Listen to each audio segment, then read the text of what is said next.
Who's your commander? Good luck. Equip. Move to combat. Resolves. Now, before you attack Does me, anyone have an answer? well played. Good game. Hello everyone, my name is DJ and you're watching the Jumbo Commander YouTube channel. Except we're not talking about Commander today, we're talking about BRAWL. BRAWL is now on Magic Arena and I was a little bit skeptical. I was afraid about playing Oko all the time, but it's actually a really fun, really diverse format and I've been playing a bunch of different decks. I want to share with you one of my favorite decks that you might enjoy as well, and that's this mono black deck.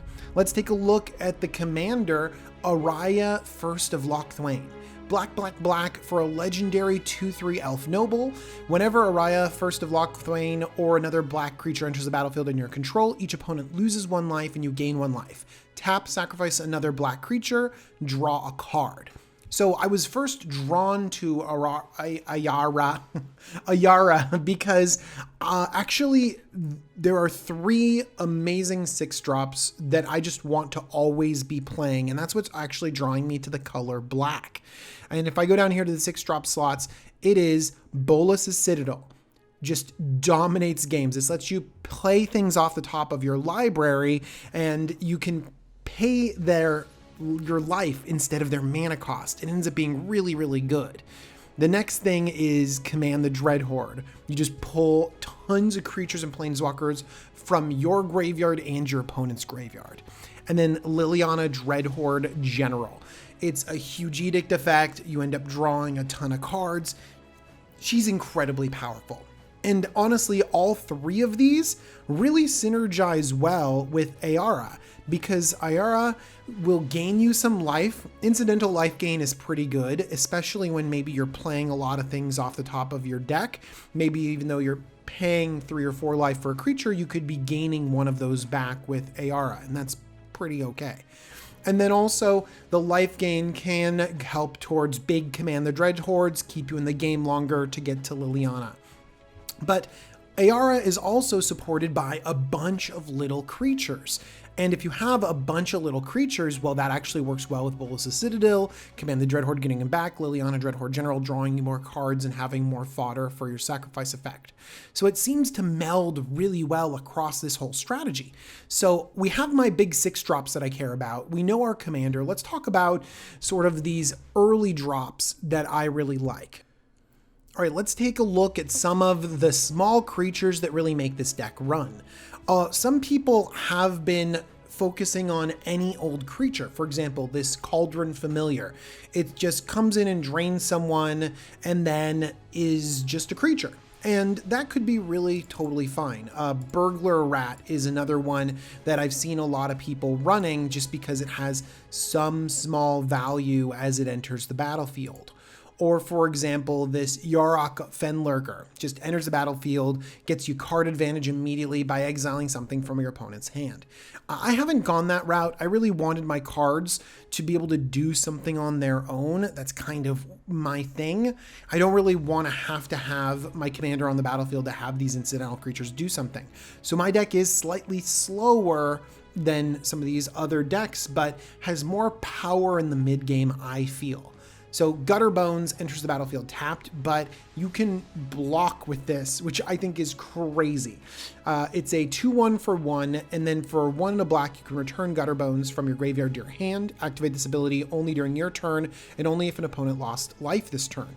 Yeah, with your commander losing 1 life and you gaining 1 life with every single creature, you're going to be able to activate Gutter Bones all the time. And I just love that you can block with this creature. It's very relevant. Knight of the Ebon Legion, very strong. This activated ability is insane and it can get big. Blacklance Paragon is a creature, but honestly, it's like a flash removal spell that I've used. And I love that it has lifelink. Anywhere where I can gain life is going to be really good. Dreadhorde Invasion is an all-star in this deck. I don't really want to make a big army. What I want to do is just keep triggering a single army over and over again and have Ayara draining my opponents. It's a really common play for me to make sure to go into full priority mode where you're pressing control, so you have full control over your turn. And then basically with right before anything happens, you can sacrifice the army with Ayara to draw a card, and then the new one will come in, and then you'll be able to say, oh, and then the new amass will come in and you'll drain your opponent, which is very cool. Forever Young, this is almost just like a cantrip that I can use at any time, but getting back any of these creatures is really strong. Lazotep Reaver, 2 bodies for 1. Order of Midnight, again, 2 bodies for 1. Priest of Forgotten Gods, actually I'm thinking about cutting Priest. She's been really good in some situations, but in others, I haven't had enough bodies to really take advantage of it. The Elderspell was a hedge against Oko decks and against Bolas decks. It's been mediocre. Sometimes when I have my own Planeswalkers, it is fun, but mostly it's just blah. Arcane Signet belongs in every deck. I know this is a mono black deck, but still, ramp is good and ramp at 2 is amazing. Audacious Thief, oftentimes it just comes down and draws me a couple cards. Again, this is another card that's underwhelming. If you find something else that's more your preference, this is a good cut. Bloodthirsty Aerialist is awesome. Okay, so whenever you gain life, put a +1/+1 counter on Bloodthirsty Aerialist. You are going to be gaining life a lot with your commander. Every single creature has this Bloodthirsty Aerialist getting bigger and bigger and bigger, and it turns into this crazy flyer. Embodiment of Agonies can be really, really big in the late game, but honestly, I'm just looking for a 1/1 flying Death Touch. That's it. I love the flexibility of this because it helps me get into the late game, but if I'm already there and this is something coming off the top, then it can be a really powerful beater. Midnight Reaper is, again, this card advantage. I'm going to have a lot of creatures on the battlefield, so getting some cards out of them is going to be really strong. Murderous Rider, I think, belongs in every black deck. It's another reason to play this color. Oathsworn Knight has been pretty interesting. It's just a solid beater, and I've found the rate to be very good. 4/4 for 3 mana. Yeah, pretty strong. Plague Crafter, being able to snipe someone's Planeswalker, or when you have stuff like Dreadhorde Invasion or Lazotep Reaver, or even some of these smaller creatures, then honestly, this the Plague Crafter is very, very good. Okay, another all-star of this deck and many decks. This is a staple of this format is Heraldic Banner, pumping your entire team. Blood for Bones, I might not need, but it has saved me a few times. I love the card advantage that it gives you. Notice this deck has a lot of card advantage. It's designed to sort of grind you out. Oh my gosh, Dread Presence is so good. This is another reason to play a mono black deck. Aren't mono black decks great? Rankle is another card that has tons of value. Again, each player sacrifices a creature is great in this deck because you have the fodder to sacrifice things, and oftentimes sacrificing stuff gets you card advantage.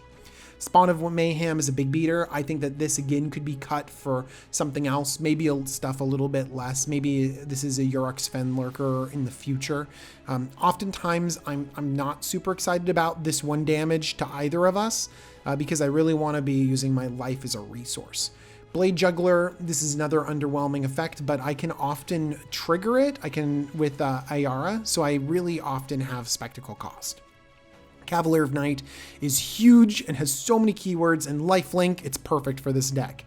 Crackbridge Troll, this is card draw. I think of this as like a weird card draw effect. I don't even know how good it is, but I like the life gain. I'm going to try it out for a little bit longer.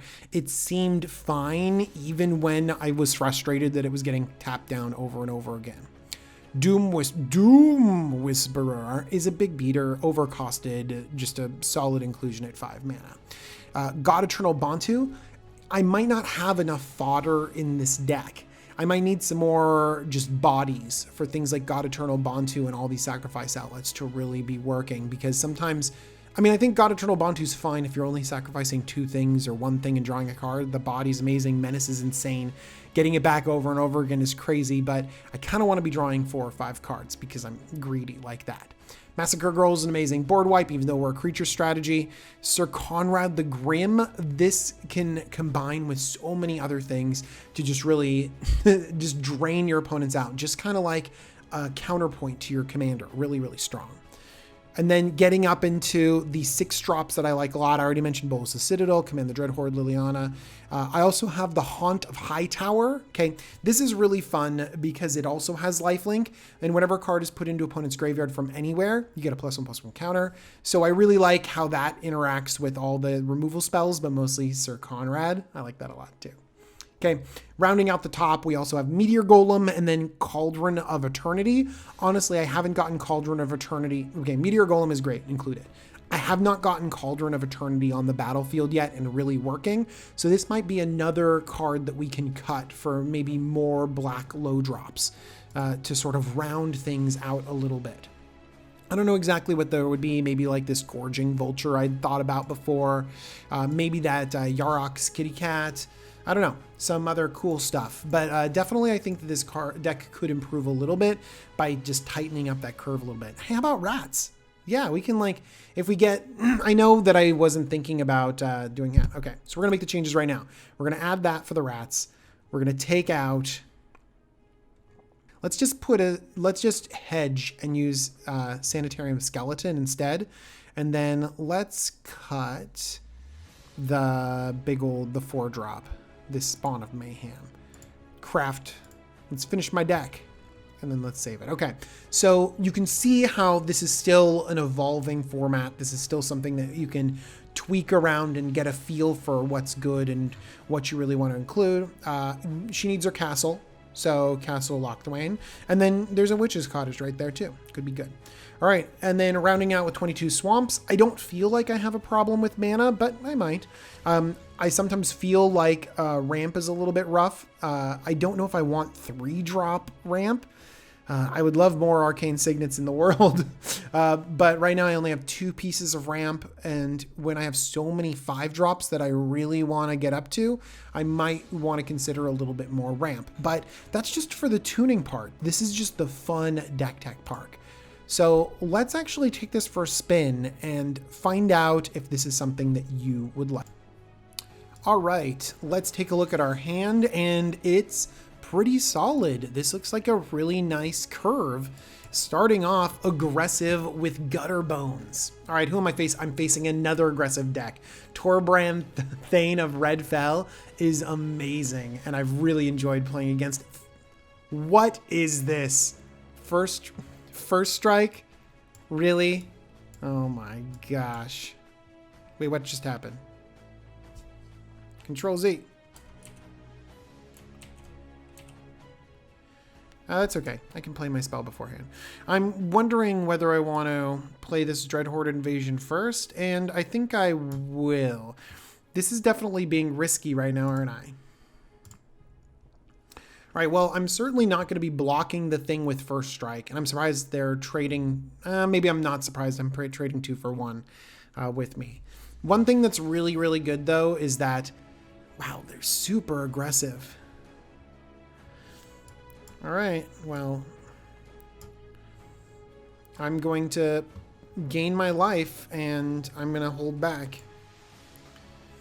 Okay, I'm really liking the way that this looks. I have a really solid board position. I'm going to be saving this Murderous Rider for Torbran because Torbran just amps up everything.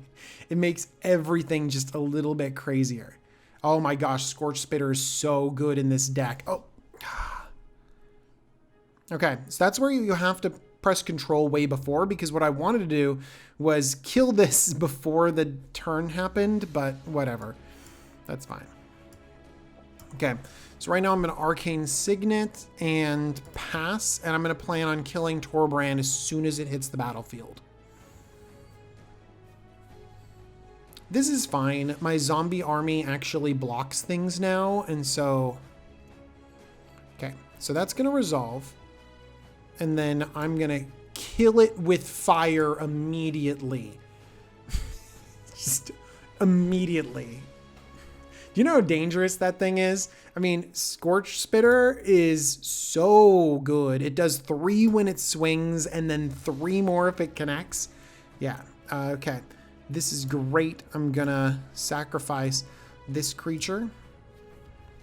It does open up things a little bit, but then I'm going to create another one, and then it'll drain my opponent, and I'll gain a life.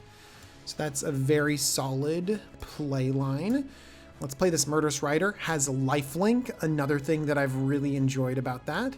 And let's get in with this Audacious Thief. I still don't have great attacks, but I can grind them out like crazy, so we're going to pass the turn.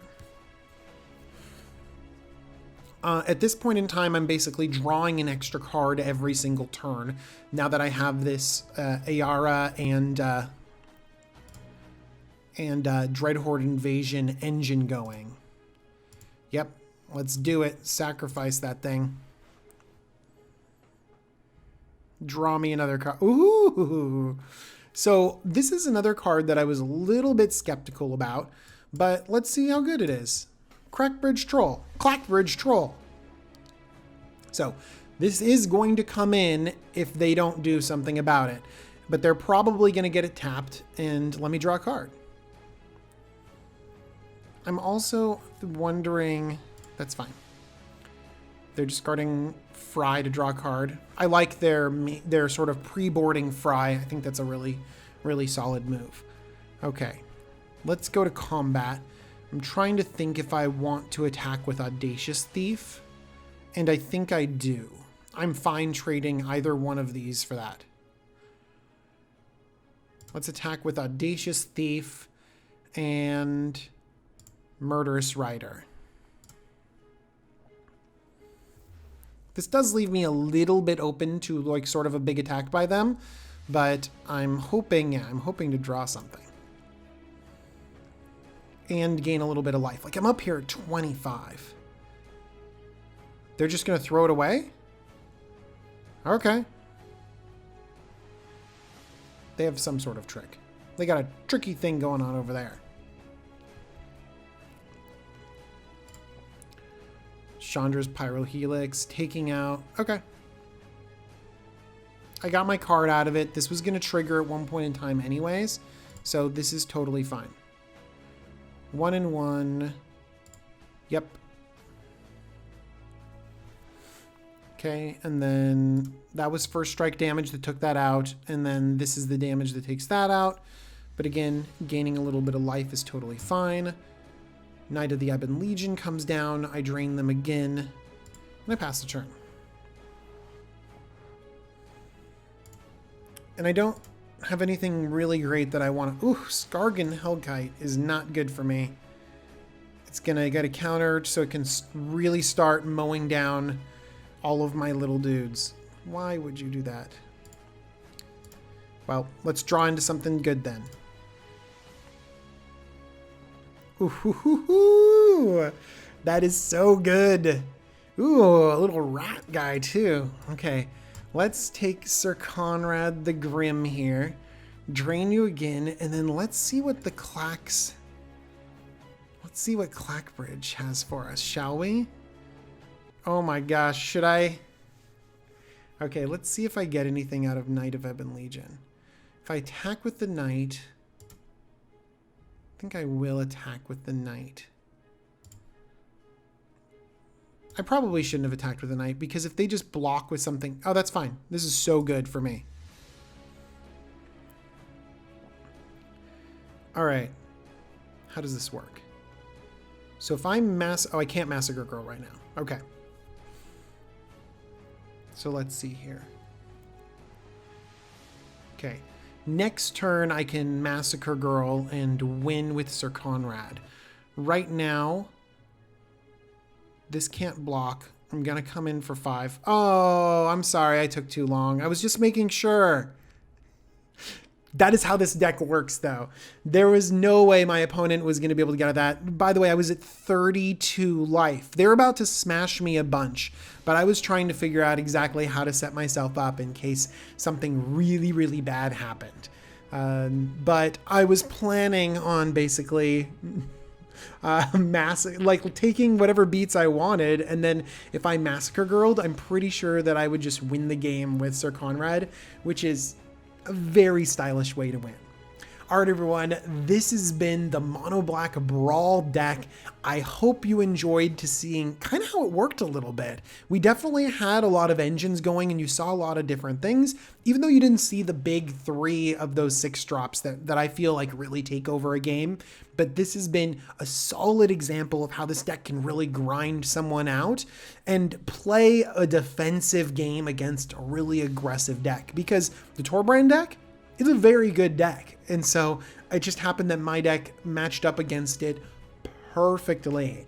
And that's kind of what this deck does. It matches up really well against the aggro decks because of all the life gain we have built in, but then also it can grind with the best of them and has these really impactful end game moments. So check out this deck if you love Brawl. If you do like Brawl and like these videos, please tell me and give likes and share it, because this is something new and I would like to keep doing it if you guys like it. And if no one likes it, then I'll go back to making more Commander stuff.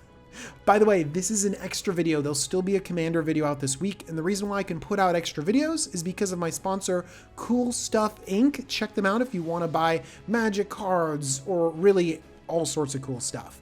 And then finally, my patrons, they support me so that I can make extra content like this. Thank you, patrons, and thank you so much for watching. I'll see you with more content really, really soon. Bye-bye, everyone.